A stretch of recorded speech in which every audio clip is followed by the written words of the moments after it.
যখন কোনো political party ইলেকশনে হেরে যায় তখন তারা কিন্তু বলে যে ইভিএম মেশিন হ্যাক হয়ে গেছে কিংবা ইভিএম মেশিনে কিন্তু কারচুপি করা হয়েছে। কিন্তু সত্যিই কি এরকম করা সম্ভব? চলুন বিস্তারিত জানি। দেখুন, এই ইভিএম মেশিনটা কিন্তু ভারত ইলেকট্রনিক কোম্পানি তৈরি করে। যখন ইভিএম মেশিন যখন পাঠানো হয় তারা কিন্তু একটা স্ট্রং রুম ব্যবহার করে এই ইভিএম মেশিনটাকে রাখার জন্য। সেখানে ইভিএম মেশিনে কিন্তু একটা স্ট্রং কোড ব্যবহার করে, যেমন আমরা কম্পিউটার র্যান্ডামলি কোড ব্যবহার করি, যেরকম কোড ব্যবহার করে। এবং ওই স্ট্রং রুমে সমস্ত পলিটিক্যাল পার্টির উপস্থিতিতে কিন্তু ওই রুমটাকে লক করা হয় এবং বাইরে কিন্তু প্রচুর সিকিউরিটি দেওয়া থাকে। এবং তার পাশাপাশি ওই রুমের মধ্যে, স্টক রুমের মধ্যে কিন্তু 24 আওয়ার সিকিউরিটি ক্যামেরা অন থাকে।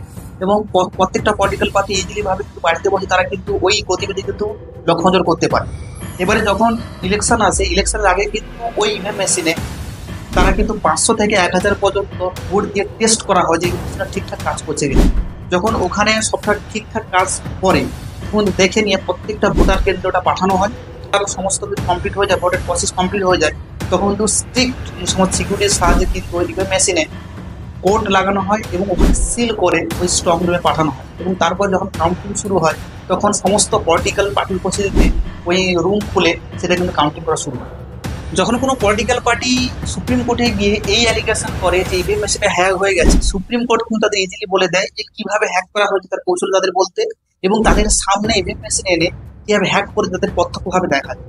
কিন্তু এখনো পর্যন্ত কেউ ইভিএম মেশিনে হ্যাক করার কৌশলটা কিন্তু দেখাতে পারেনি কিভাবে ইভিএম মেশিনে হ্যাক করা হয়েছে বা কিভাবে হ্যাক করতে হয়।